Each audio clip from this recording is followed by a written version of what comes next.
मंत्री केटीआर ने राज्य को बाढ़ राहत से संबंध में गलत गणना करने के लिए केंद्रीय मंत्री किशन रेड्डी पर निशाना साधा।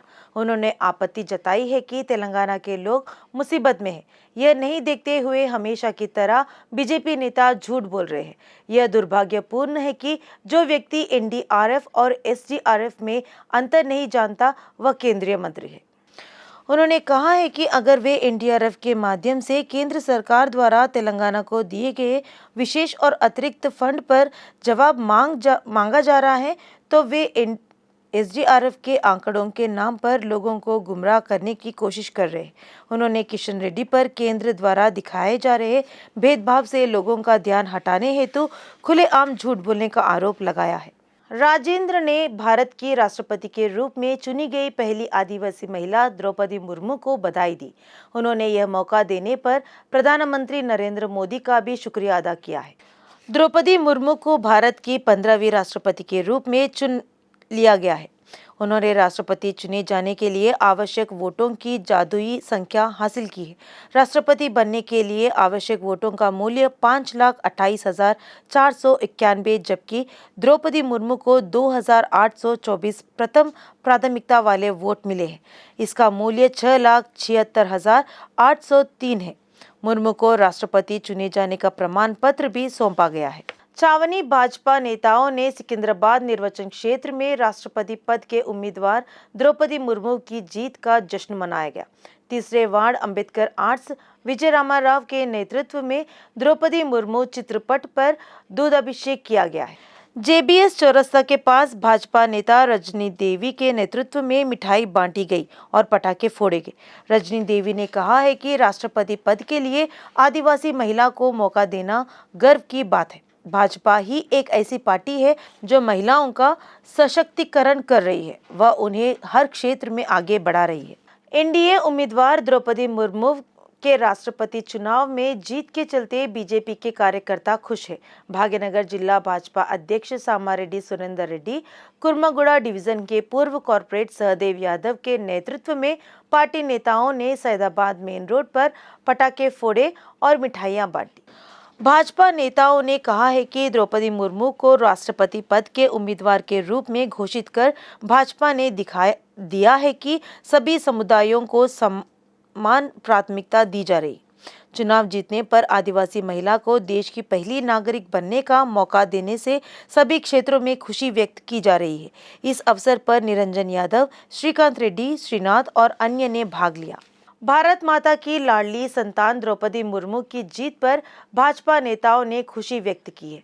चंपापेट डिवीजन के करमनघाट चौक पर बड़े पैमाने पर आतिशबाजी की गई, मिठाइयां बांटी गई। नेताओं ने कहा कि आदिवासी महिला द्रौपदी मुर्मू को राष्ट्रपति के रूप में नियुक्त करना भाजपा के लिए गौरव की बात है। पति और 2 बच्चों के खोने के बावजूद भी देश की सेवा करने का उनका दृढ़ संकल्प राजनीति में उनके साहस का प्रमाण है।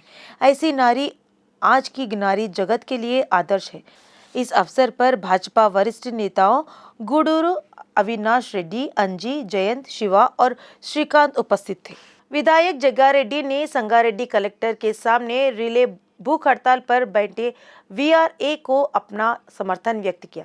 वह चाहते हैं कि सरकार वीआरए की उचित मांगों को शीघ्र पूरा करे। उन्होंने कहा है कि यह दुर्भाग्यपूर्ण है कि मुख्यमंत्री केसीआर के वायदों को 3 साल बीत चुके हैं, लेकिन अभी तक पूरा नहीं हुआ है। उन्होंने वीआरए की समस्याओं को हल करने के लिए अपनी पूरी कोशिश करने का आश्वासन दिया। तेलंगाना राज्य गठन के 8 साल बीत जाने के बावजूद भी कर्मचारी अपनी मांगों को लेकर विरोध कर रहे हैं। मल्लारेड्डी रामिरेड्डी ने कहा है कि भाजपा पूरे देश में कांग्रेस पार्टी को मिल रही लोकप्रियता को बर्दाश्त नहीं कर पा रही है, इसलिए कांग्रेस अध्यक्ष सोनिया गांधी के परिवार के खिलाफ ईडी द्वारा जांच करवा रही है। टीपीसीसी अध्यक्ष रेवंत रेड्डी के निर्देश पर बड़ी संख्या में कार्यकर्ता चैतन्यपुरी पार्टी कार्यालय से नेकलेस रोड पहुंची और रैली में शामिल हुए। उन्होंने कहा कि गांधी परिवार के खिलाफ फर्जी मुकदमों की संख्या से लोगों के बीच कांग्रेस पार्टी का समर्थन कम नहीं होगा। यह तय है कि अगले चुनाव में केंद्र और राज्य सरकारों में कांग्रेस पार्टी का झंडा फहराएगा। केंद्र में भाजपा और राज्य में टीआरएस अपनी मर्जी से आवश्यक वस्तुओं और बस किराए की कीमतों में वृद्धि कर रही है। भारत को नए जरिए से ज्यादा गरीब बनाने का श्रेय भाजपा पार्टी को जाता है।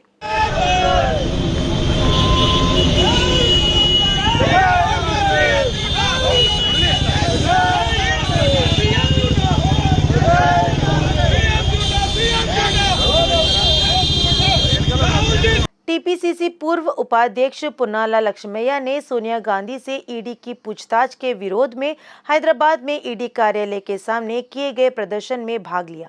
उन्होंने कहा कि गांधी का परिवार एक ऐसा परिवार है जो संपत्ति, पद और जीवन की परवाह नहीं करता है।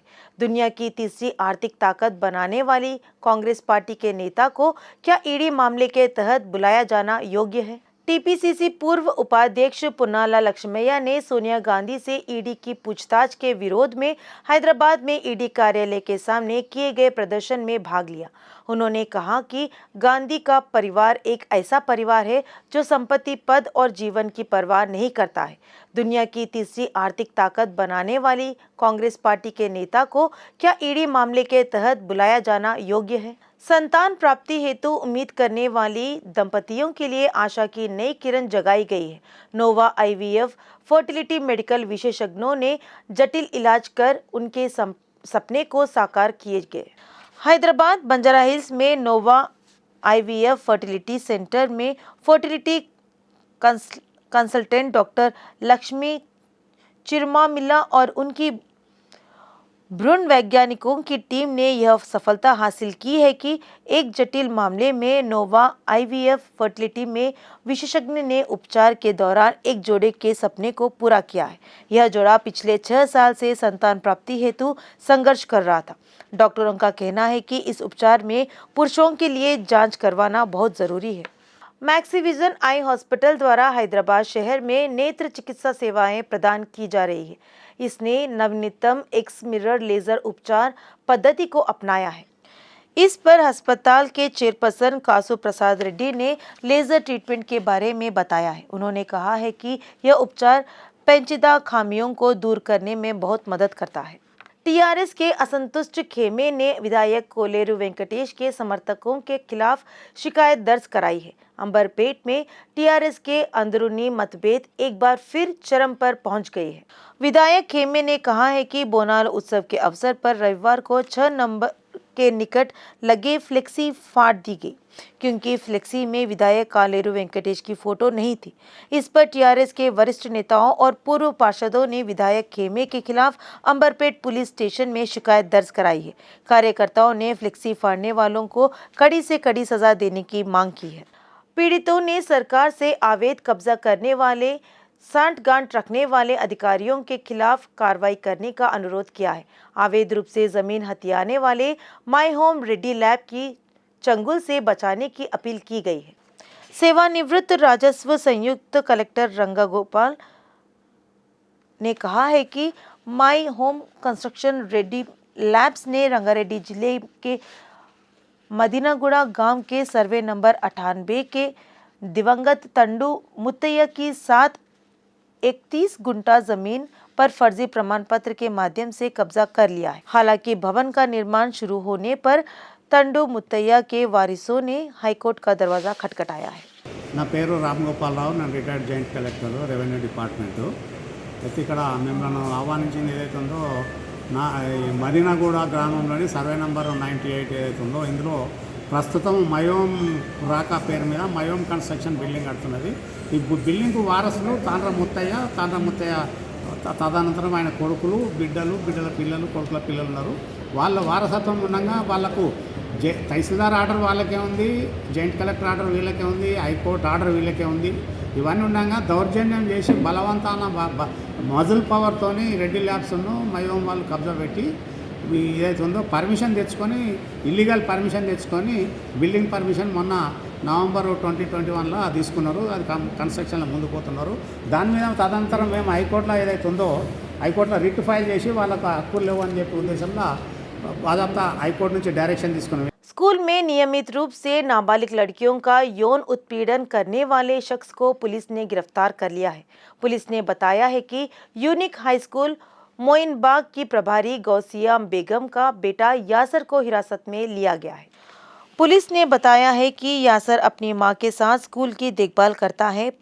पता चला है कि आरोपी नाबालिग बच्चियों को स्कूल में बिस्कुट और चॉकलेट देकर उनका यौन शोषण करता था। घटना को लेकर अभिभावकों ने कई बार स्कूल प्रबंधन से शिकायतें की, लेकिन कोई फायदा नहीं हुआ। पीड़ितों के माता-पिता ने न्याय के लिए संतोषनगर पुलिस से संपर्क किया। मुशीराबाद पुलिस स्टेशन सीमा अंतर्गत पारसीगुट्टा में पुलिस द्वारा तलाशी अभियान चलाया गया। इस दौरान गांजा बेचने का प्रयास कर रहे 5 लोगों को हिरासत में लिया गया। आरोपियों के पास से 3.5 किलो गांजा जब्त किया गया है। इंस्पेक्टर जहांगीर यादव ने चेतावनी भरे शब्दों में कहा है कि गांजा बेचना या गांजा खरीदना अपराध है। ऐसे लोगों के खिलाफ सख्त कार्रवाई की जाएगी। हैदराबाद मुशीराबाद पुलिस स्टेशन की सीमा अंतर्गत भोला कपूर में स्थानीय लोगों ने स्क्रैप डीलरों के खिलाफ शिकायत दर्ज कराई है। शिकायत में कहा गया है कि स्क्रैप डीलर सड़कों पर कब्जा कर रहे हैं और यातायात बाधित कर रहे हैं। मुशीराबाद पुलिस ने स्क्रैप डीलरों के खिलाफ मामला दर्ज कर स्थानीय लोगों की शिकायत के आधार पर जांच की है। पुलिस ने मुशीराबाद के इंस्पेक्टर जहांगीर यादव के आदेश पर 4 लोगों के खिलाफ मामला दर्ज किया है।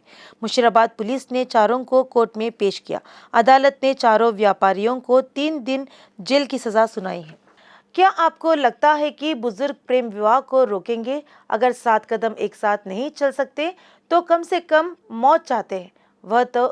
वजह तो पता नहीं, लेकिन एक प्यार करने वाले जोड़े ने अपनी जान दे दी। उसने 3 दिनों पहले एक सुनसान जगह पर आत्महत्या कर ली थी।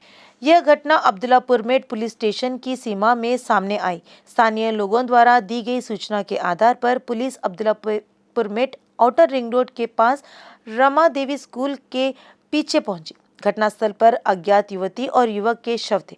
वहां मिली बाइक के आधार पर पुलिस ने युवक की पहचान सतीश और महिला की पहचान पूजा के रूप में की है। आशंका जताई जा रही है कि दोनों नलगोंडा जिला चिंतलपल्ली मंडल मालपुलेपल्ली गांव के रहने वाले हैं। आशंका जताई जा रही है कि बाइक से सुनसान जगह पहुंचे इस प्रेमी युगल ने कीटनाशक पीकर आत्महत्या कर ली।